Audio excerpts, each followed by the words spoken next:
नमस्कार, NB news देख रहे हैं आप, पर मैं हूं आपके साथ मुस्कान। स्वागत है आप सभी का राजधानी लाइव में। तो बात राजधानी दिल्ली की सबसे पहले करेंगे, जहां पर दिल्ली वालों को बेहतर स्वास्थ्य सुविधाएं देने के लिए और पब्लिक हेल्थ इंफ्रास्ट्रक्चर को मजबूत बनाने के लिए केजरीवाल सरकार युद्ध स्तर पर काम कर रही है। इस दिशा में केजरीवाल सरकार दिल्ली में 11 नए अस्पताल तैयार करवा रही है, जिससे दिल्ली सरकार के अस्पतालों में 10,000 से ज्यादा बेड्स की बढ़ोतरी होगी। इस बाबत उप मुख्यमंत्री मनीष सिसोदिया ने सोमवार को पीडब्ल्यूडी और स्वास्थ्य विभाग के अधिकारियों के साथ बैठक कर निर्माण कार्यों के प्रगति की समीक्षा ली।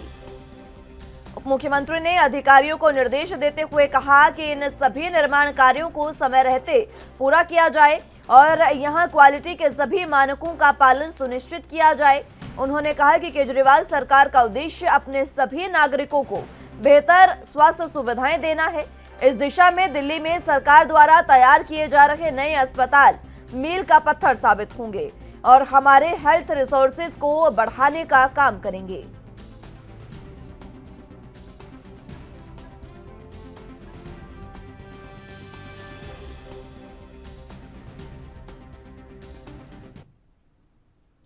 इस खबर पर ज्यादा जानकारी के लिए दिल्ली से संवाददाता राजीव तिवारी हमारे साथ मौजूद हैं। राजीव, फिलहाल हेल्थ इंफ्रास्ट्रक्चर की ओर दिल्ली सरकार बढ़ावा दे रही है और इसी बीच कल अहम बैठक हुई, क्या कुछ उसको लेकर अहम जानकारी?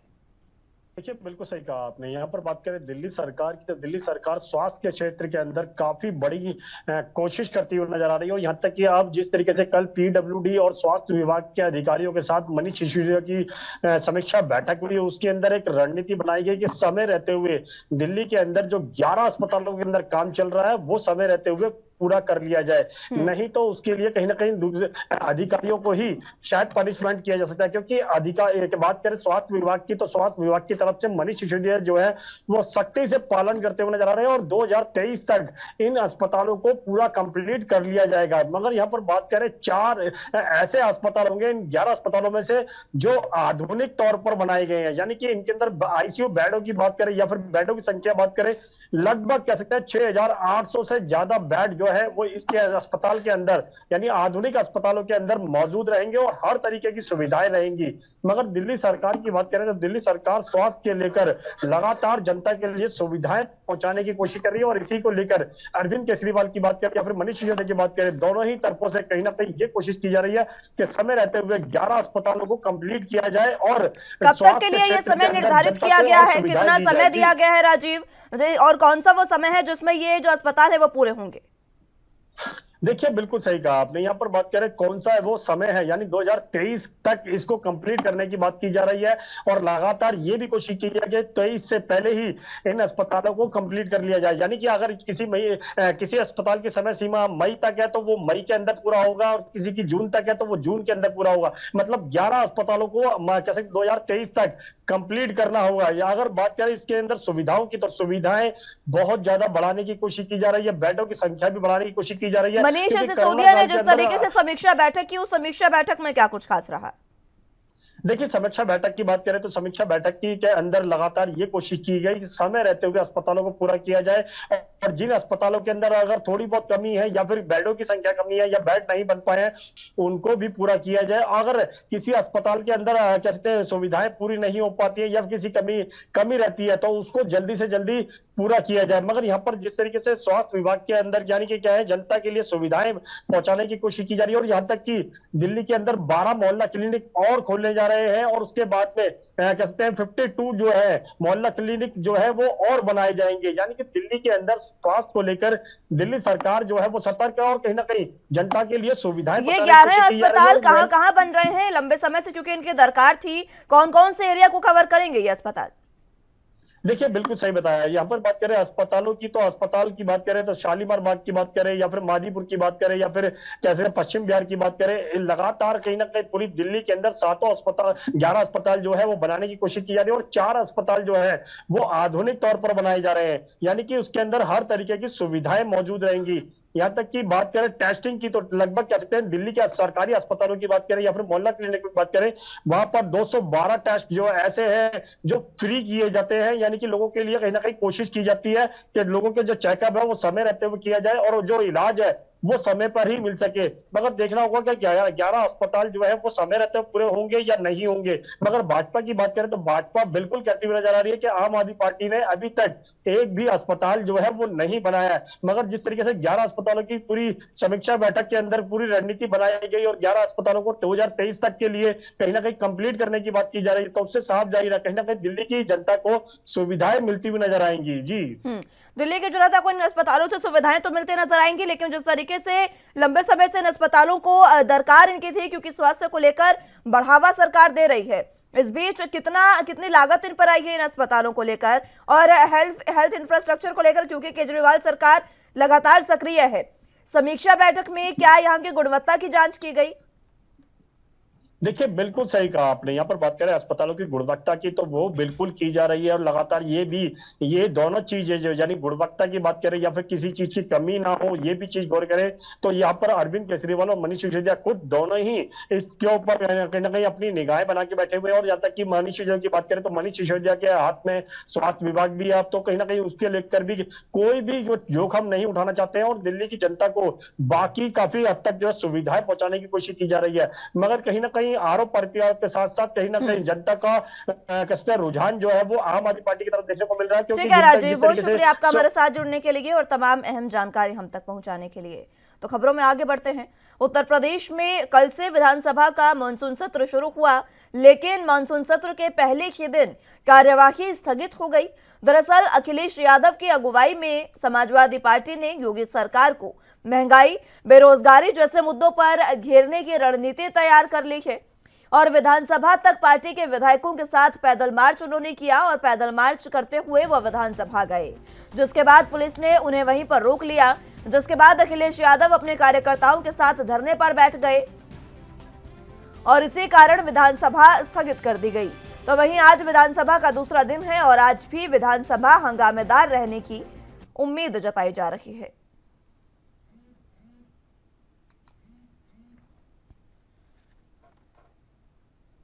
तो आपको बता दें कि सदन में लगातार हंगामे के आसार आज भी बताए जा रहे हैं, क्योंकि जिस तरीके से कल सदन में हंगामा हुआ, विपक्ष ने महंगाई बेरोजगारी के खिलाफ सरकार को घेरने की कोशिश की और इसको लेकर पैदल मार्च किया। आज भी इसी तरीके के आसार जताए जा रहे हैं।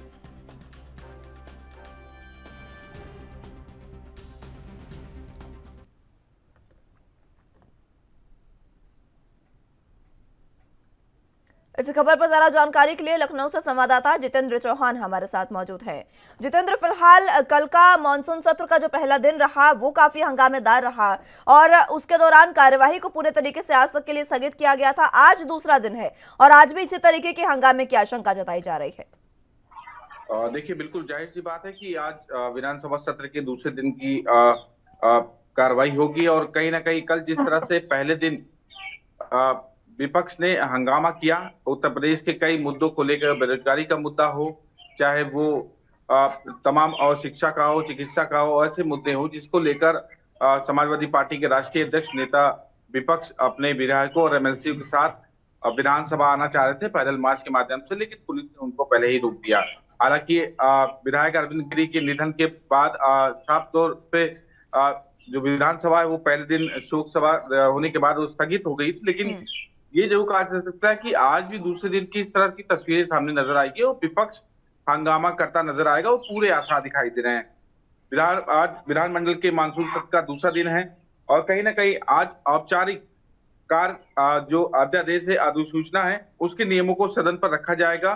साथ ही विभिन्न विधेयकों को पूरी सरकार में सदन पर पटल पर रखेगी और सदन में मौजूद मुख्यमंत्री योगी आदित्यनाथ भी रहेंगे और नेता विपक्ष अखिलेश यादव भी मौजूद रहेंगे और तमाम विधायक रहेंगे। और साथ ही साथ बात की जाए तो विपक्ष कई मुद्दों को लेकर उत्तर प्रदेश सरकार को घेरने का काम करेगा और जिसमें साथ कहा जाता है कि लखनऊ में होटल में आग लगी थी, जिसको नियम के विरुद्ध कहीं ना कहीं होटल बनाया गया, उस पर उसके मामले को लेकर विपक्ष घेरने का काम कर सकता है। कानून व्यवस्था को लेकर, महंगाई को लेकर, उत्पीड़न को लेकर और कहीं ना कहीं विपक्ष जो सवाल उठाएगा उस पर यूपी सरकार ने पूरी जवाब देने की तैयारी कर ली है, क्योंकि लगातार विधानसभा की शुरुआत, सदन की शुरुआत से पहले ही जो औपचारिकता होती है, भारतीय जनता पार्टी ने अपने विधायक दल की बैठक बुलाई थी, समाजवादी पार्टी ने अपने विधायक दल की बैठक में पूरी रणनीति बन गई है। इधर से अटैक, उधर से कहीं ना कहीं अपने आप को सवालों को जवाब देकर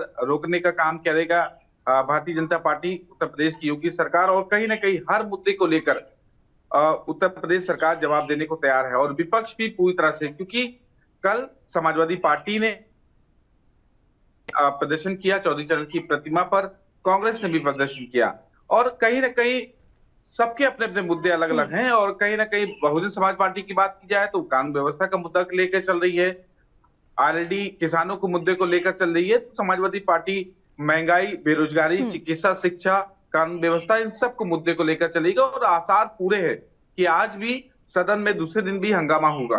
जितेंद्र, कल जिस तरीके से समाजवादी पार्टी ने पैदल मार्च निकाला और पैदल मार्च निकालते हुए विधानसभा गए, और इसको लेकर जिस तरीके से लगातार हंगामा हमने देखा, क्या आज भी किसी तरीके के पैदल मार्च की, क्या सदन के बाहर कोई विरोध प्रदर्शन की तैयारी सपा की? देखिए, सदन के बाहर क्या, सदन के परिसर में कहीं ना कहीं प्रदर्शन देखने को मिलेगा, और सदन के अंदर भी आज हंगामा देखने को जरूर मिलेगा। और विपक्ष अपनी बात हालांकि कल रोडों पर रखा उन्होंने अपनी बातों को, लेकिन आज सदन में भी कहीं ना कहीं घेरने का काम करेगी उत्तर प्रदेश सरकार को। और हालांकि विधायकों से जब कल हमारी बात हुई तो विधायकों ने भी हालांकि औपचारिकता ये नहीं कहा, औपचारिक नहीं कहा कि वह पैदल मार्च करेंगे, लेकिन उन्होंने कहा कि हम सदन में जाएंगे, और सदन में जो जनता से मुद्दे हैं, जो जनता से जुड़े मुद्दे हैं, उनके सवालों पर हम जवाब मांगने का काम करेंगे कि आखिरकार उत्तर प्रदेश की व्यवस्था क्यों बिगड़ी थी। अब जिस तरीके से आज आपने बताया कि कई ऐसे मुद्दे हैं समाजवादी पार्टी के, उसको लेकर सरकार ने पूरी तैयारी कर ली है जवाबदेही की, लेकिन कई ऐसे मुद्दे हैं जैसे महंगाई और बेरोजगारी का मुद्दा है जिस पर लगातार घेरती नजर आ रही है समाजवादी पार्टी। क्या इस पर पूरे जवाबदेही दे पाएगी बीजेपी आज? देखिए, बिल्कुल हर सवालों को जवाब देने के लिए सत्ता दल तैयार रहता है, और सत्ता दल इसका जवाब भी देगा, लेकिन बशर्ते जिस तरह से कल सत्ता दल के नेताओं ने कहा कि पहले जवाब अगर दिया जाएगा तो जवाब सुने भी और हंगामा ना करे, तो जाहिर सी बात है कि हर सवाल का जवाब भारतीय जनता पार्टी देने को तैयार है। और कहीं ना कहीं जितने भी सवाल हो, चाहे कानून व्यवस्था का मुद्दा हो, चाहे वो बेरोजगारी का हो, और कानून व्यवस्था का समय जो तमाम शिक्षा, चिकित्सा, इन सब के मुद्दों पर कहीं ना कहीं जवाबदेही अगर विपक्ष करेगा तो जवाब भी दिया जाएगा। ठीक है जितेंद्र, बहुत शुक्रिया आपका हमारे साथ जुड़ने के लिए और तमाम अहम जानकारी हम तक पहुंचाने के लिए।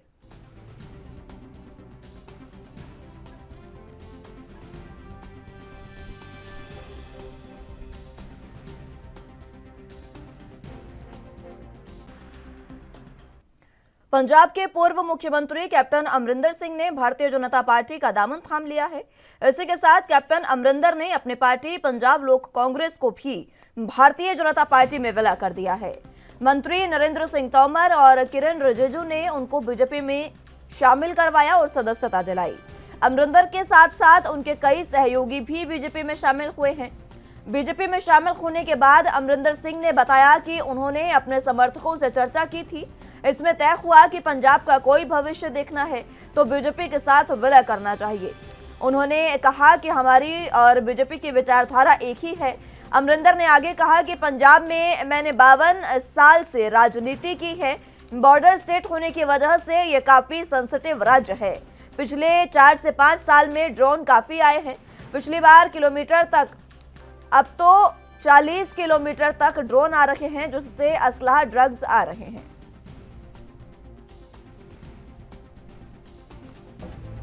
तो मैनू तो यह चंगा लगता है, इन्हों भी चंगा लगता है। ये सारे मालवे दे बैठे हैं असीं उरे, so this is I think a positive thing. फिर वी हैव साडे फिर पार्टी के साडे मैंबर साहिबान सारे ने कुछ अहदे उन्होंने सांभे हुए ने, पर सारे चाहे उन्होंने कोई भी बैकग्राउंड है, कोई भी करते रहे, अपनी पार्टी वास्ते कंट्रीब्यूशन की है, और सारे ने अपने दिल खोल के अज बीजेपी दे विच शामिल होने का फैसला किया है।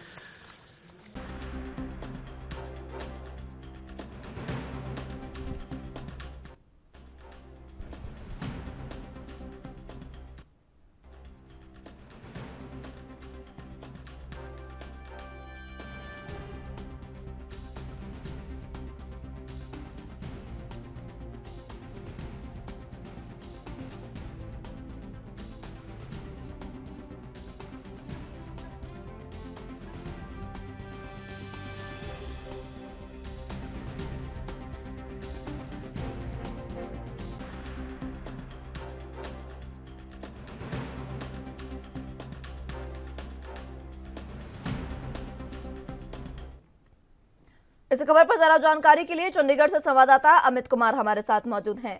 अमित, फिलहाल जिस तरीके से पंजाब लोक कांग्रेस का विलय बीजेपी में हुआ है और कैप्टन ने अपनी पार्टी बनाकर बीजेपी में विलय किया और खुद भी पार्टी में अब शामिल हो गए हैं। देखिए, सीधे तौर पे बात करें तो एक मेजर बूस्टअप है ये बीजेपी के लिए। देखिए, हम कह सकते हैं कि पंजाब में कैप्टन अमरिंदर सिंह, पंजाब के पूर्व मुख्यमंत्री कैप्टन अमरिंदर सिंह का एक रुतबा शुरू से रहा है। अगर हम बात करें कांग्रेस के टेनर के दौरान, जब वो कांग्रेस में थे, तब कांग्रेस, अगर हम कहें कि कैप्टन अमरिंदर सिंह के नाम से जानी जाती थी। कैप्टन अमरिंदर सिंह वो चेहरा थे जो कांग्रेस को पंजाब में स्टैंड देके रखा, जिन्होंने पंजाब में कांग्रेस का अस्तित्व बनाए रखा। पर अब क्योंकि ऑफ कोर्स केस हमने देखा था कि जब उनके नवजोत सिंह सिद्धू की जब वो प्रधान बनाए गए थे कांग्रेस के, तो उनकी साथ उनकी नहीं बनी थी, जिसके बाद हम कह सकते हैं कि उन्होंने पार्टी छोड़ दी। उन्होंने अपनी खुद की पार्टी फ्लोट की, पर हम कह सकते हैं कि वो बीजेपी के साथ अलायंस में रहे थे। पर अब फाइनली हम कह सकते हैं कि वो बीजेपी में विलय हो चुके हैं और उनका बीजेपी ऑफिशियली ज्वाइन करना बीजेपी के लिए एक मेजर बूस्टर के तौर पे होगा। ठीक है, पंजाब बीजेपी को एक मेजर समस्या ये आ रही थी कि उनके पास पंजाब का कोई नामी गिरामी चेहरा नहीं था। उनके पास कई चेहरे थे, पर ऐसा कोई एक बड़ा चेहरा नहीं था जो पूरी पार्टी को लीड कर सके। और हम कह सकते हैं कि कैप्टन अमरिंदर सिंह का बीजेपी में ज्वाइन होना, अब हम कह सकते हैं कि वो एक चेहरा फाइनली बीजेपी का होना। अब ये देखना होगा कि कैप्टन अमरिंदर सिंह को क्या ओहदा दिया जाता है, क्या उन्हें पंजाब में, क्योंकि देखिए दो चीजें हो सकते हैं कि पंजाब बीजेपी के अध्यक्ष अश्विनी शर्मा का टेन्योर खत्म होने वाला है, तो बहुत ज्यादा चांसेस है कि उन्हें पंजाब बीजेपी का प्रधान लगाया जा सकता है। एक ये एक बहुत बड़ा। दूसरा, हम कह सकते हैं कि कैप्टन सिंह स्ट्रेटेजाइजर हो सकते हैं, प्लानर हो सकते हैं, जो अगली इलेक्शन आ रही है उसके लिए बीजेपी की क्या रूपरेखा रहने वाली है। तो ये दो बड़े अहम रोल लेकर हम कह सकते हैं कि कैप्टन सिंह की, अगर हम कहें कि कंधों पे बाहर रहेगा पंजाब बीजेपी के लिए। लेकिन जनता की बात करें तो देखिए, बीजेपी उन्हें बड़ा पदभार देगी, ये जाहिर सी बात है। लेकिन किसान क्योंकि पंजाब में ज्यादा है और हमने देखा किसान आंदोलन के दौरान कितनी नाराजगी बीजेपी के लिए थी। वो नाराजगी क्योंकि अभी जो वायदा किया गया था प्रधानमंत्री की ओर से वो अभी तक पूरा नहीं हुआ है। अब एमएसपी कमेटी भी जो है वो लगातार उस पर भी विरोध है। क्या इन सब के बीच अभी आने वाले चुनावों में क्या वाकई बीजेपी को वो फायदा मिल पाएगा पंजाब में? हाँ, देखिए बीजेपी को फायदा मिलेगा। देखिए, आप ये चीज कंसिडर करना होगा कि बीजेपी के पास एज सच कोई चेहरा नहीं है। बीजेपी जीरो से स्टार्ट हो रही है और उनको जितना भी नया बूस्टअप मिलेगा उनके लिए एक प्रॉफिट में ही होगा, उनके फायदे में ही होगा। अगर हम बात करें इस बार के इलेक्शन में उससे 2 सीटें जीते हैं, 2 सीटें तो आप कंसिडर करवाते हैं, तो उनके लिए भी बहुत बड़ा बूस्टअप रहा। अगर वही हम बात करें कि अब एक-एक करके जो संख्या बढ़ेगी, अब कैप्टन सिंह आ चुके हैं, अब कह सकते हैं कि पंजाब में बीजेपी को रिवैम्प किया जाएगा।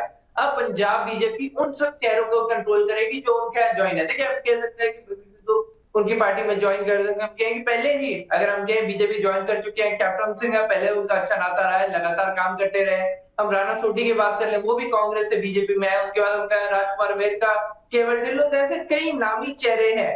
जाम सिंह, सुनील जाखड़ का भी एग्जाम्पल है। ऐसे कई नामी चेहरे हैं जो बीजेपी ज्वाइन कर चुके हैं और अब उन चेहरों को एक मेन लीडर मिल जाएगा। फिर देखिए, पुराना कैप्टन सिंह का इनका तालमेल पहले से ही था, पर अब हम कह सकते हैं जब कैप्टन सिंह को प्रॉपर कमान दिए गए, पहले अलायंस में थे और अब पार्टी में है, दोनों फर्क है। अलायंस में आप एक सपोर्टर के तौर पर हो सकते हैं, पर जब आप पार्टी के अंदर ऑफिशियली ज्वाइन कर चुके हैं तो आप उनके साथ हैं, तो आप उनको लीड करने का, उनको जो भी ओहदा मिले वो दिया जा सकता है। तो हम कह सकते हैं कि पार्टी के लिए एक अच्छा प्लेटफॉर्म और एक अच्छा बूस्टअप हम कह सकते हैं कैप्टन सिंह खुद अकेले बन के आगे आएंगे। जी।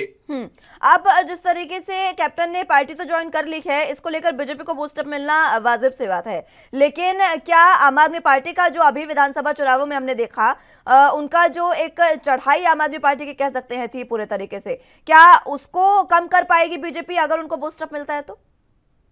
बिल्कुल। देखिए, कैप्टन अमरिंदर सिंह एक चेहरा है जो आम आदमी पार्टी को हिट करेगा। देखिए, इसमें कोई दो राय नहीं है कि आज देखिए कैप्टन अमरिंदर सिंह ने अपनी पंजाब लोक कांग्रेस यही इस कारण से बनाई थी कि वो अपना अस्तित्व दिखा सके, वो चीज दिखा सके कि अभी भी उनकी अपनी फॉलोइंग है, अभी भी पंजाब में उनके अपने कुछ गढ़ हैं। भले ही वो इलेक्शन नहीं जीते, वो 20,000-19,000 वोटों से हारे हैं, पर सवाल यहाँ पे यही है कि उन्होंने अपना मार्जिन देखा है कि अगर ये बहुत ज्यादा चांसेस है कि अगर कैप्टन सिंह शुरुआत में ही बीजेपी ज्वाइन कर लेते तो बहुत ज्यादा चांसेस थे कि जो बीजेपी की अभी सीट्स आई है वो इससे ज्यादा आती, बहुत ज्यादा चांसेस थे कैप्टन सिंह खुद की अपनी सीट से जीत जाते हैं। तो ऐसे कई सिनेरियोज हैं, पर क्योंकि उन्होंने अपना दिखा, क्योंकि कैप्टन शुरू से एक ओहदेदार व्यक्ति रहे हैं, क्योंकि ऑफकोर्स महाराजा भी हैं, तो उन्होंने अपना एक स्टैंड क्लियर करके दिखाया कि मैं विद पार्टी विदाउट पार्टी भी एक रुतबा रखता हूँ, लोगों के दिलों में जगह रखता हूँ, और वो उन्होंने अपनी पार्टी बनाकर दिखाया। अब क्योंकि वो बीजेपी में आ गए हैं तो इसका सीधा सीधा असर विरोधियों में पड़ेगा, और इसमें हम कह सकते हैं कि कांग्रेस और आम आदमी पार्टी दोनों को एक मेजर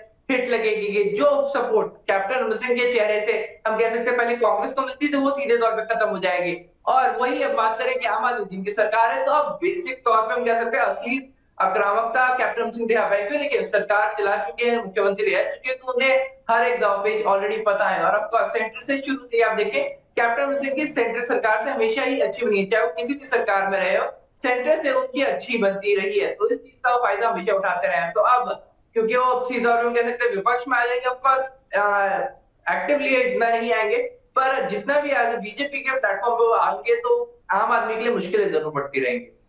अब आगे समीकरणों की हम बात कर रहे हैं, जो अभी लोकसभा चुनाव होने जा रहे हैं उनको लेकर समीकरण यहाँ पर पूरे तरीके से बदलते नजर आएंगे। और क्या आने वाले जो बाकी राज्य हैं उन पर भी क्या कोई समीकरणों का प्रभाव पड़ेगा इस साल?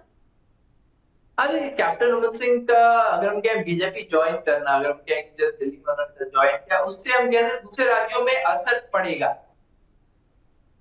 कैप्टन अमरिंदर सिंह एक ऐसा चेहरा है वो जो सिर्फ ग्राउंड लेवल पे नहीं है, अगर हम कहें पंजाब आधारित नहीं है, वो पूरे देश भर में उनका रुतबा है, असर है, और इसका सीधा पूरे देश भर की अगर हम बात करें तो इसका नुकसान बीजेपी को माफ कीजिएगा कांग्रेस को पड़ेगा। बीजेपी को इसका अच्छा बूस्टअप मिलेगा, तो वहीं हम बात करें कि इसका सीधा सीधा नुकसान कांग्रेस को पड़ेगा, क्योंकि कांग्रेस का एक बड़ा पुराना चेहरा थे, भले ही अलग हो गए थे पर किसी और पार्टी में नहीं गए थे, तो जो कांग्रेस की सपोर्ट थी वो अभी भी कांग्रेस आती, पर अब कांग्रेस का इतना पुराना और बड़ा चेहरा जो कांग्रेस से अलग हो चुका था, अपनी पार्टी बना के अब बीजेपी में आता है, तो वो जो शेयर था, जो सपोर्ट था कैप्टन अमरिंदर सिंह के चेहरे को, वो भी अब डाइवर्ट होगा, वो भी अब बीजेपी के साथ आएगा। तो ऑल ओवर कह सकते हैं कि बीजेपी के लिए अच्छा बूस्टअप लेके आएंगे, पर वही विरोधियों के लिए हम कह सकते हैं कि काफी ज्यादा घातक हो सकता है कैप्टन, क्योंकि देखिए कैप्टन अमरिंदर सिंह की मेकर है, अगर हम कहें किंग मेकर के रोल में है, क्योंकि उनकी सपोर्ट बहुत माइनर नहीं है। अगर हम कहें कि 3 से 5% की वोट शेयर शिफ्ट करने की कैपेबिलिटी अकेले कैप्टन अमरिंदर सिंह रखते हैं, और वो 5% किंग मेकर होती है, क्योंकि किसी भी इलेक्शन में आप देखेंगे 2 से 3% सफिशिएंट होता है, तो ये कैप्टन सिंह 4 से 5% वोट शिफ्ट करने की कैपेबिलिटी रखते हैं, तो एक बड़ा मेजर हम कह सकते हैं कि बूस्टर रहेगा। ठीक है अहमद, बहुत शुक्रिया आपका हमारे साथ जुड़ने के लिए और तमाम अहम जानकारी हम तक पहुंचाने के लिए।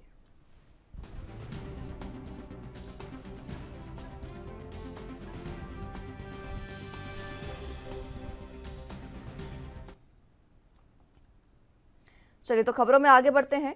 कांग्रेस पार्टी के वरिष्ठ नेता रामलाल ठाकुर अपने इस्तीफे पर अड़िग हैं। रामलाल ठाकुर ने कांग्रेस के अंदर गुटबाजी को हावी करार दिया है और उन्होंने कहा कि कांग्रेस पार्टी के उदयपुर चिंतन शिविर में जो संकल्प पारित किए गए थे उसकी कांग्रेस पार्टी कहीं भी पालना नहीं कर रही है। चिंतन शिविर में एक व्यक्ति एक पद की बात हुई थी, लेकिन पार्टी के अंदर उसे लागू नहीं किया जा रहा है। रामलाल ठाकुर ने कहा कि वे 1 मिनट के लिए भी पार्टी के उपाध्यक्ष पद पर नहीं रहना चाहते हैं। उन्होंने पार्टी हाईकमान को इस्तीफा भेजा है।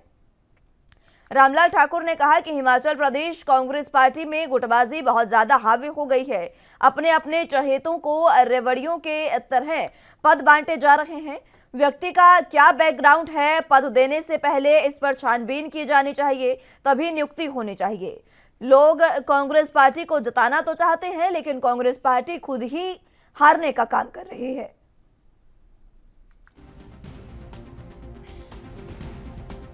हाँ, मैंने दिया इस्तीफा, बात नहीं आई थी।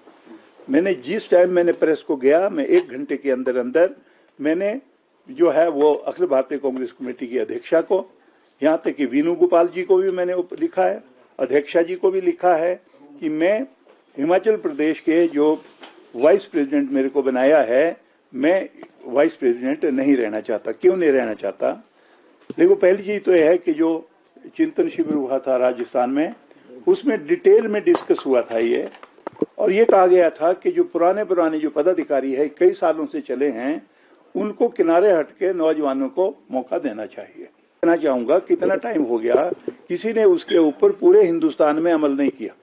और जब आपने चिंतन शिविर में डिस्कस कर दिया कि भाई जो पदाधिकारी पुराने चले हुए हैं उनको दूसरों को जगह छोड़नी चाहिए, 2-2 पदों पे नहीं रहने चाहिए, तो मैंने इसलिए जो है वो जो अपने वाइस प्रेसिडेंटशिप है उससे मैंने इस्तीफा दिया है।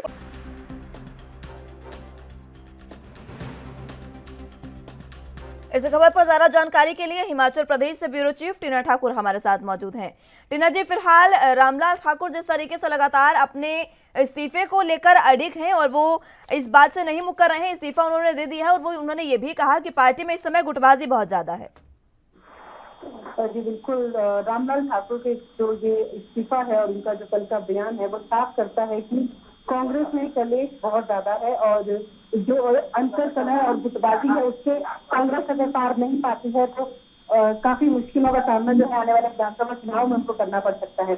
तो ऐसे में आप देखेंगे रामलाल ठाकुर ने कहा है कि वो कांग्रेस उपाध्यक्ष पद से बिल्कुल बने नहीं रहना चाहते। उन्होंने आरोप लगाया है कि जो भी यहाँ से नेता दिल्ली जाता है वो अपने गुट के नेताओं की या अपने कार्यकर्ताओं की वहां से तैनाती करवा के आता है। इसमें एक बड़ी जो कार्यकारिणी है हिमाचल की, जिसको जम्बो कार्यकारिणी, उन्होंने कहा है कि हिमाचल कांग्रेस के पास है। तो ऐसे में जो जनता है वो जो है बेशक वो चाह रही है कि कांग्रेस को सत्ता में लाना, लेकिन कांग्रेस के जो नेताओं की अपने स्वार्थ है, अपनी जो गुटबाजी है, वो कहीं ना कहीं दौरा बन रही है हिमाचल की सत्ता हासिल करने में कांग्रेस के सामने। जी अब जिस तरीके से लगातार उन्होंने अपने इस्तीफे को लेकर फिर से करार दिया है, लेकिन जम्बो कार्यकारिणी जिस तरीके से आपने भी बताया कि सबसे बड़ी कार्यकारिणी मानी जाती है, उनके इस्तीफे से पार्टी पर क्या प्रभाव पड़ेगा? जी बिल्कुल, देखिए उनको मनाने के प्रयास जारी हैं, उनसे बात की जा रही है। हालांकि ऊपरी तौर पे जो प्रदेशाध्यक्ष उन्होंने कहा कि जो भावनाएं हैं ठाकुर रामलाल से उनका सम्मान किया जाएगा। उन्होंने केवल उपाध्यक्ष पद से इस्तीफा दिया है लेकिन बाकी पदों पे वो बने रहेंगे, कांग्रेस में वो बने रहेंगे। तो ऐसे में उनकी भावनाओं का सम्मान किया जाएगा। लेकिन अंदर ही अंदर की बात करें तो कांग्रेस कहीं ना कहीं जो ठाकुर रामलाल है उनसे गुजारिश नहीं कर रही है कि इस्तीफा वो वापस ले ले, वापस उपाध्यक्ष पद पर वो, क्योंकि कहीं जो ये इस्तीफा ठाकुर रामलाल का देश के कार्यकर्ताओं में जनता में ये संदेश जा रहा है कि कांग्रेस में कहीं कुछ सही नहीं है, जो कलेश है वो बहुत ज्यादा है। जो 5 बार का जो विधायक चुना गया अगर वो इस तरह की बातें कर रहा है, क्योंकि माना जा रहा है कि सूत्र बता रहे हैं कि कहीं ना कहीं ठाकुर रामलाल से दबाव इनडायरेक्टली बनाया जा रहा है कि वो चुनाव न लड़े, उनकी जो विधानसभा वो वहां से किसी और को टिकट दिया जाए। तो ऐसे में जो ठाकुर रामलाल है काफी वो आहत दिख रहे हैं इस बात से कि वो इतने बार जीत कर आए हैं और लगभग 30-40 साल से पार्टी के साथ जुड़े हैं और उसके बावजूद उनके साथ ऐसा व्यवहार अंदरूनी तौर पर किया जा रहा है। तो उन्होंने कहा कि ये सब सही बातें जो है वो सही नहीं है। इतनी बड़ी कार्यकारिणी है कि कार्यकर्ता खुद परेशान है कि कौन सा बड़ा नेता है, किसके पास हो जाए। तो ऐसे में ये जो सब चीजें आजकल हो रही है कांग्रेस के लिए वो बिल्कुल सही नहीं है और जल्दी अगर कांग्रेस ने इसको नहीं सुधारा तो आने वाले दिनों में जो है वो काफी जो बड़ी मुश्किल है वो कांग्रेस को झेलनी पड़ सकती है। हालांकि उन्होंने कहा है कि वो जो चुनाव प्रबंधन समिति है उसका वो काम करते रहेंगे, उसमें वो बने रहेंगे और जो समिति की जो बैठकें हैं वो उनको लेते रहेंगे। लेकिन इसके अलावा वो बिल्कुल जो कांग्रेस को उपाध्यक्ष का जो पद उनको दिया जाता उसकी जिम्मेदारी से वो मुक्त हो रहे हैं। जी लेकिन अब उन्होंने ये बात कही है कि उदयपुर के चिंतन शिविर में ये कहा गया था कि एक व्यक्ति को एक ही पद दिया जाएगा। कांग्रेस आकर इस पर मंथन क्यों नहीं कर रही है? उन्होंने रामलाल ठाकुर ने आगे आकर इस पर मंथन किया और इसीलिए उन्होंने कहा कि मैं इसीलिए इसको छोड़ रहा हूं, इस पद को। अब अगर कांग्रेस इस पर मंथन करती है तो अच्छी बात है, वरना आने वाले विधानसभा चुनावों में एक बार फिर से गुटबाजी क्या नजर आएगी पार्टी में? बिल्कुल आपने सही बोला, क्योंकि ठाकुर रामलाल ने बेशक उनकी भावनाएं आहत हुई या जो भी उन पर दबाव पड़ा, उन्होंने कहा कि जो उदयपुर का चिंतन शिविर था उसमें जो बात कही गई थी राष्ट्रीय अध्यक्ष की तरफ से उसका उन्होंने मान रखा और जो अपने जो पद था क्योंकि लगातार वो काफी लंबे समय से इन पदों पे बने रहे थे तो इसमें इस्तीफा दिया। उन्होंने कहा कि जो उदयपुर चिंतन शिविर में निर्देश दिए गए थे पार्टी की हाईकमान की तरफ से उनका कहीं ना कहीं हिमाचल में जो है अवहेलना की जा रही है, वो माने नहीं जा रहे हैं। तो ऐसे में अगर कांग्रेस अपने ही हाईकमान के दिशा निर्देशों का पालना नहीं करेगी तो वो कैसे जनता के बीच ये संदेश देगी कि जो आज सत्ता वो हासिल करेगी, उनकी वो जो जनता की जो भावना है उनका वो सम्मान करेगी और उनके जो काम है वो कर पाएगी। तो ऐसे में ठाकुर रामलाल ने एक बड़ा संदेश अन्य नेताओं को भी दिया है कि अगर वो अपने पद से इस्तीफा दे सकते हैं तो उनको भी ये जम्बो कार्यकारिणी का मोड़ छोड़ना होगा और जो सत्ता हासिल करने के लिए धरातल पे उनको काम करना पड़ेगा। और लगातार जो कांग्रेस बिल्कुल पीछे अभी चल रही है तो उसको आगे लाने के लिए कांग्रेस को जो अपना जो स्वार्थ है नेताओं का उसको छोड़ना पड़ेगा, गुटबाजी छोड़नी पड़ेगी, तब कहीं जाकर जो कांग्रेस है वो सत्ता हासिल करने के बारे में सोच सकती है। जी कांग्रेस किस तरीके से उनको मनाने की जुगत में जुटी है?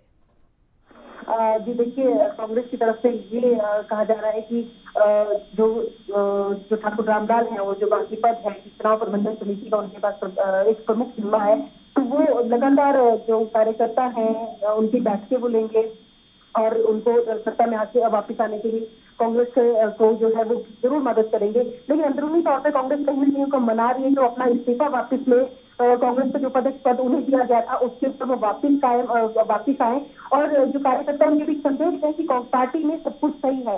लेकिन ठाकुर रामलाल के कल के तेवर बता रहे हैं कि वो बिल्कुल इस पक्ष में नहीं है कि इस बार वो ये बातें मानेंगे और उन्होंने साफ कर दिया है कि वो जो इस तरह की जो गुटबाजी है, जो स्वार्थ है, वो बिल्कुल बर्दाश्त नहीं करेंगे। क्योंकि जो पार्टी में उन्होंने पहले कहा कि 350 के करीब जो है पूरी जो कार्यकारिणी बनाई, जिसके अलावा जो सहयोग है, सहयोग में अकेले 350 पदाधिकारी सहयोग से 350 पदाधिकारी संगठन में है। पुराने जो कांग्रेस के कार्यनेता हैं उनको बाहर नहीं करना चाहिए और आपराधिक जो पृष्ठभूमि के नेता है उनको संगठन में आगे नहीं लाना चाहिए। कि उन्होंने बार बार ये बात दोहराई है, तो कहीं ना कहीं ये संकेत दे रहा है कांग्रेस को कि अगर वो अभी से ये जो बातें ठाकुर रामलाल रख रहे हैं उनको गंभीरता से नहीं लेती है, तो आने वाले दिनों में जो सत्ता हासिल करने का जो सपना कांग्रेस देख रही है वो फिलहाल उनके पहुंच से दूर होगा।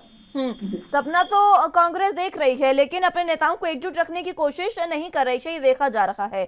अब रामलाल ठाकुर की बात करें तो उन्होंने हालांकि यह हवाला दिया कि उदयपुर चिंतन शिविर में जो कहा था वो संकल्प उन्होंने लिया है, लेकिन उनके मन में नाराजगी और भी है। क्या आने वाले समय में वो पार्टी से इस्तीफे की बात पेशकश भी कर सकते हैं क्या?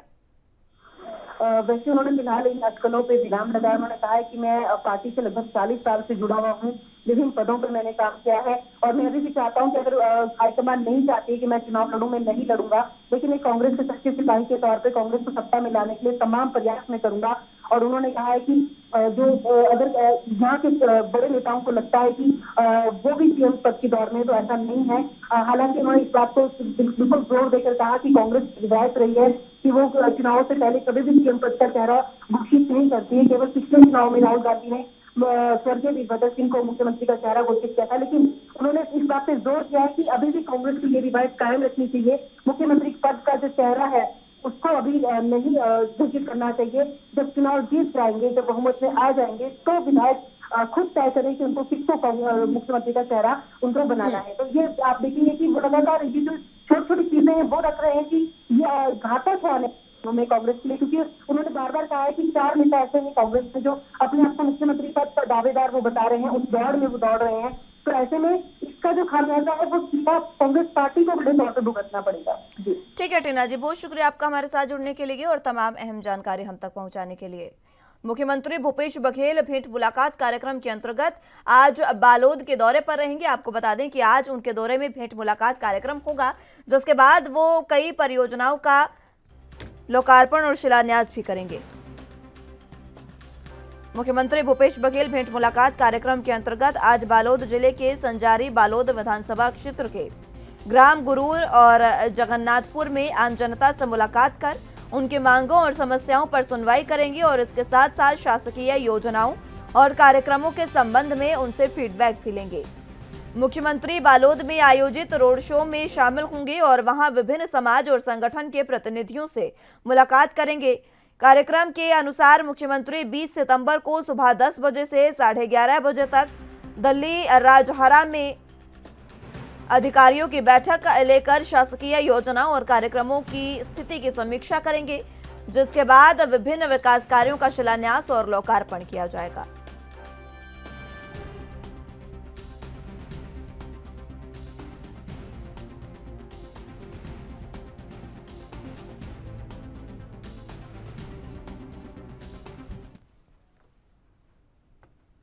इस खबर पर ज्यादा जानकारी के लिए रायपुर से संवाददाता अखिलेश तिवारी हमारे साथ मौजूद हैं। अखिलेश, फिलहाल जिस तरीके से लगातार बालोद जिले के दौरे पर सीएम देखे जा रहे हैं और आज भी वो बालोद जिले के दौरे पर है, जहां पर भेंट मुलाकात कार्यक्रम उनका होने वाला है, क्या कुछ अहम जानकारी? देखिए, जो कार्यक्रम है वो निहित है और भेंट मुलाकात की जो दौर जारी है वो लगातार जारी है। इसके अलावा बात किया जाए यहाँ की जो बालोद से लेकर के बालोद से जैसे निकलते हैं संजारी गाँव जाएंगे, संजारी से फिर गुरूर जाएंगे और गुरूर के बाद फिर जगन्नाथपुर में जो कार्यक्रम है उसका आयोजन किया गया है। निश्चित तौर पे जो कार्यक्रम है वो काफी उत्साहजनक रहेगा। सर्वप्रथम कई करोड़ों रुपए की जो सौगात है वो वहां की स्थानीय लोगों को देंगे। इसके अलावा वहां के शासकीय जो अधिकारी कर्मचारी हैं उनसे मुलाकात करेंगे और उनसे मीटिंग के पश्चात ही निर्णायक होगा कि आखिर धरातल में किस तरीके से कार्यों का क्रियान्वयन किया जा रहा है। और वहां की वस्तु स्थिति को जानने के लिए मुख्यमंत्री लगातार मीटिंग कार्यक्रम कर रहे हैं। और इसके अलावा जो अधिकारी हैं जो अपने कार्य के प्रति लापरवाह हैं ऐसे अधिकारियों को सस्पेंड भी करने की जो कवायद है वो लगातार जारी है। तो निश्चित तौर पे ये अहम भूमिका है। इसके पश्चात फिर गुरूर चले जाएंगे। गुरूर में ही कई कार्यक्रमों का आयोजन किया गया है। उसके पश्चात जगन्नाथपुर जाएंगे। जगन्नाथपुर में जो भेंट मुलाकात का आयोजन है वो निश्चित तौर पे किया गया है। तो आसपास के जो आम जन है जो मुख्यमंत्री से सीधा मुलाकात करेंगे, ऐसी स्थिति में मुख्यमंत्री से अपनी संवाद कर अपनी समस्याओं को बताएंगे और समस्याओं को बताने के पश्चात ही किस तरीके से निराकरण होता है ये देखने वाला विचार रहेगा। क्योंकि लगातार जिस तरीके से मामले सामने आ रहे हैं, चाहे भू माफिया की बात सामने आ रही है, चाहे किसानों की जो परेशानी हो रही, या मजदूरों की जो ऋण है, या बंधुआ मजदूर की जो सबसे बड़ी समस्या बालोद में देखने को मिल रही है, वो सबसे ज्यादा खासा प्रभावी कर रही है मुख्यमंत्री को। जी अखिलेश, विकास कार्यों की सौगात भी आज जनता को देंगे सीएम बघेल। कौन कौन से वो कार्य हैं जिनका लोकार्पण शिलान्यास किया जाएगा?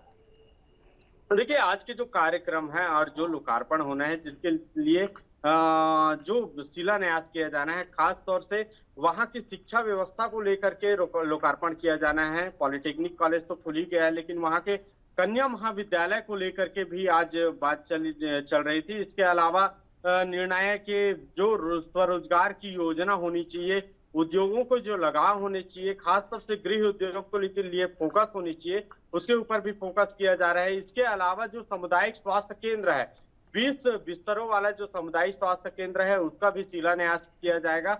इसके अलावा आसपास के जो थाना है, खासतौर से गुरूर जो थाने अंतर्गत आता है, वहां एसडीएम कार्यालय भी खोलने की जो तैयारी है वो कही जा रही है।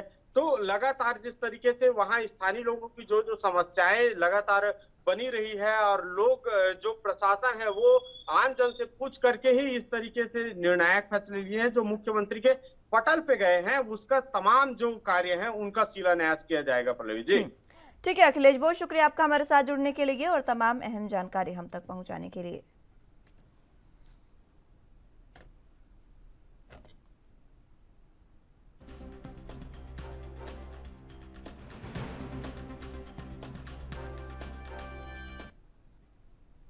इन दिनों देश में पशुओं में लंपी वायरस सक्रिय है, जिसके चलते प्रशासन भी अब हरकत में आ गया है। आपको बता दें कि लगातार पशुओं में जिस तरीके से यह वायरस सक्रिय है, उसी के बीच पशुपालन और चिकित्सा विभाग टीकाकरण कार्यक्रम चला रहा है। ऐसे में कॉर्बेट टाइगर रिजर्व की सीमा पर मवेशियों के चराने से लेकर वनों में उनके प्रवेश से वन विभाग के लिए बड़ी चिंता पैदा हो गई है। हिरन, नीलगाय, जंगली भैंसा, सांभर जैसे मवेशियों के संपर्क में आ सकते हैं, जिससे वन्यजीवों में लंपी वायरस से संक्रमित होने की आशंका बढ़ रही है। कालागढ़ में पशु चिकित्सा विभाग की गतिविधियां पूरी तरह से शून्य हैं। न तो यहाँ कोई चिकित्सालय है और न ही यहाँ कोई पशु चिकित्सा की सुविधा, जिसकी वजह से पशुओं की बीमारी तक की जांच नहीं हो पा रही है। बड़ी संख्या में मवेशी मुख्य मार्ग पर विचरण करते रहते हैं।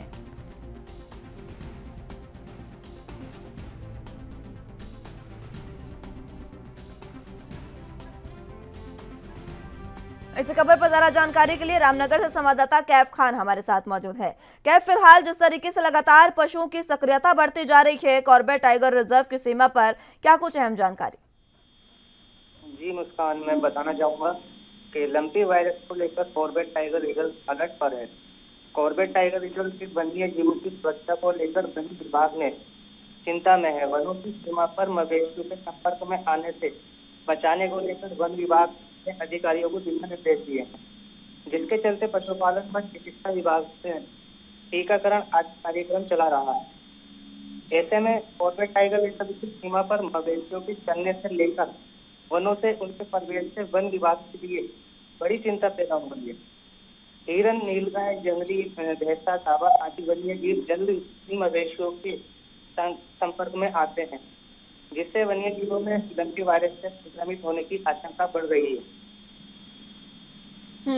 जिस तरीके से लगातार लंपी वायरस की सक्रियता बढ़ती जा रही है, इसमें मवेशियों को लेकर जो बात अब कही जा रही है, क्या इसको लेकर विभाग कोई सक्रियता दिखा रहा है? जी मुस्कान, मैं बताना चाहूंगा, कॉर्बेट टाइगर रिजर्व के निदेशक एवं मुख्य वन संरक्षक डॉक्टर नीरज पांडे का कहना है कि ये बड़ी चिंता का विषय है। कॉर्बेट की डिस्ट्रिक्ट सीमा व रानीखेत हाईवे के निकट मवेशी सक्रिय है। इसके लिए पशु चिकित्सा विभाग से संपर्क किया जा रहा है।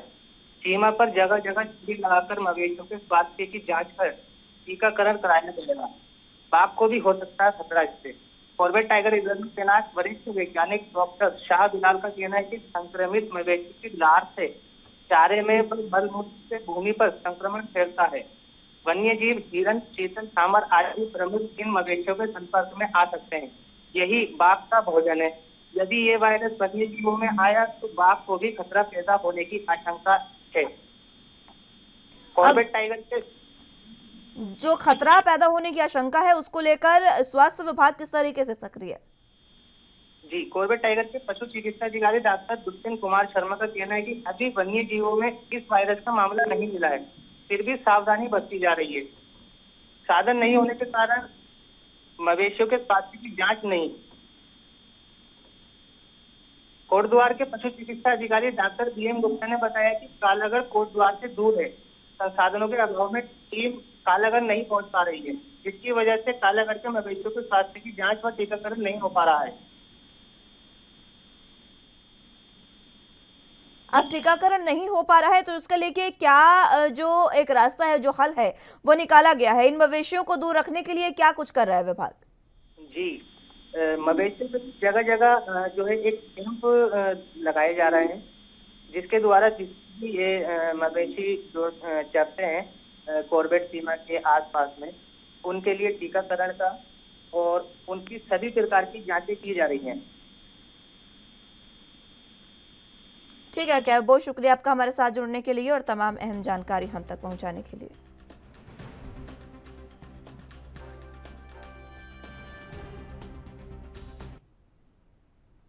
मुंबई के MMRDA ग्राउंड में आगामी 5 अक्टूबर को शिंदे गुट को रैली करने की इजाजत मिल गई है, लेकिन उद्धव गुट को अभी शिवाजी पार्क में रैली करने की इजाजत नहीं मिली है। उद्धव गुट के नेताओं का कहना है कि मुंबई के शिवाजी पार्क में पिछले कई वर्षों से शिवसेना ही रैली कर रही है और अगर BMC ने हमें इजाजत नहीं दी तो हम इस मसले पर कोर्ट से मांग करेंगे। तो वहीं मुंबई के कार्यवाहक मेयर और शिवसेना नेता किशोरी पेडनेकर ने कहा कि शिवाजी पार्क में दशहरा रैली का नियम अनुसार एक पार्टी और एक ही झंडा के बैनर तले होना चाहिए, लेकिन CM एकनाथ शिंदे दबाव बनाकर अधिकारियों को हमें शिवाजी पार्क नहीं देने दे रहे हैं। अब उद्धव ठाकरे जो कुछ निर्णय लेंगे हम उनका निर्णय मानेंगे।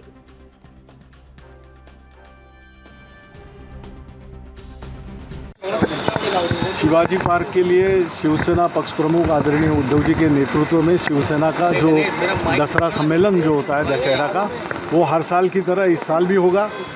इसके लिए आपने देखा है कि दूसरे प्रतिपक्ष ने वहाँ पे BKC में अर्जी की थी और BKC की अर्जी उनकी अर्जी उनको दिया गया है, अप्रूवल हो गया है। तो यहाँ शिवाजी पार्क के लिए ना तो उनकी अर्जी थी, पहला अर्जी करने वाले हम थे, और 2016 का अगर GR आप स्टेट गवर्नमेंट का देखेंगे तो हर GR के तहत जो दशहरा का जो सम्मेलन है वो शिवाजी पार्क पर उद्धव जी के नेतृत्व में ही किया जाता है। बाला साहब जी कई सालों से करते आए, तो ये परंपरा अखंडित रही है और इसको इस तरह से देखना या इसका राजनीति के लिए उपयोग करना ये सरासर गलत है। महाराष्ट्र, मुंबई की जनता भी देख रहे हैं, देश भर से लोग देख रहे हैं। तो मैं समझता हूँ कि मुंबई कॉरपोरेशन बहुत जल्द इसका फैसला लेके ये ग्राउंड प्रदान करेगी।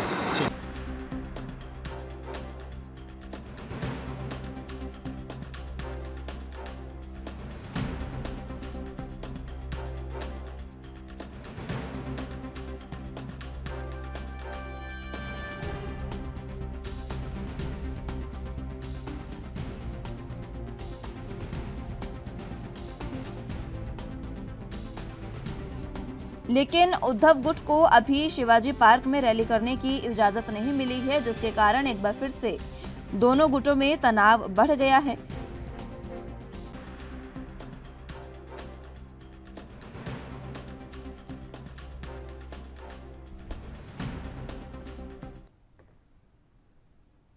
इसी खबर पर ज्यादा जानकारी के लिए मुंबई से संवाददाता सत्यप्रकाश सोनी हमारे साथ मौजूद हैं।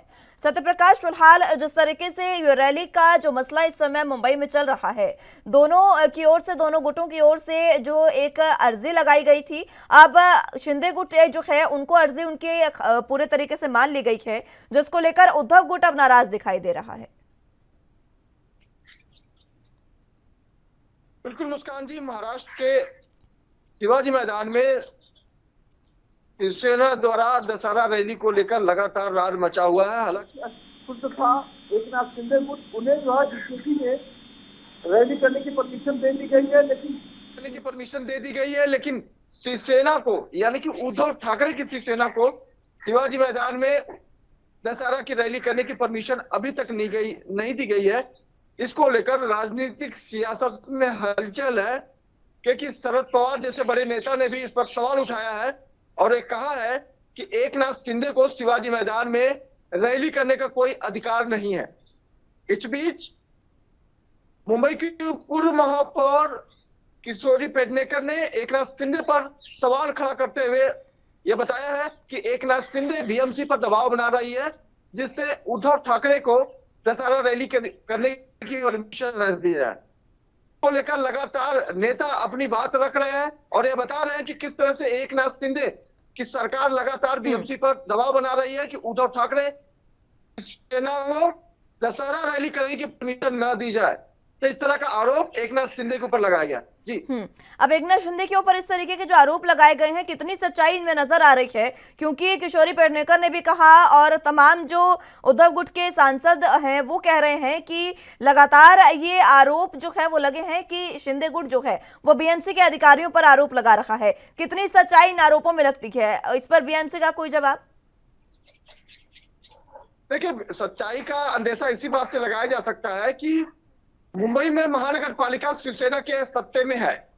शिवसेना का कब्जा 30 साल से है, लेकिन शिवसेना के ही पूर्व मुख्यमंत्री को रैली करने की परमिशन नहीं मिल रही है। इसका मतलब यही होता है कि दबाव बनाया जा रहा है। और शिवाजी मैदान में वर्षों से जो है शिवसेना का कब्जा रहा है और शिवसेना लगातार रैली करती रही है। यह परंपरा रही है कि हर दशहरे में शिवसेना बड़े आयोजन करती है, जिसमें मुंबई सहित महाराष्ट्र के कोने कोने से शिव सैनिक आते हैं और उस संबोधन में शामिल होते हैं। लेकिन इस बार देखा जा रहा है कि शिवसेना को अब तक रैली की परमिशन नहीं मिली है। हालांकि शिवसेना यह कर रही है कि परमिशन मिले ना मिले, लेकिन सभा हमारी वही होगी। तो जाहिर तौर पर यह बड़ा सवाल होता है कि आखिरकार शिवसेना को अब तक रैली करने की परमिशन क्यों नहीं मिली, जबकि एक नाथ शिंदे गुट को बीकेसी में रैली करने की परमिशन दे दिया गया है। तो ये सवाल लाजमी है। यही वजह है कि लगातार नेता इस पर सवाल उठा रहे हैं। अब उद्धव गुट की आगे क्या रणनीति होगी अगर उनको परमिशन नहीं मिलती है तो?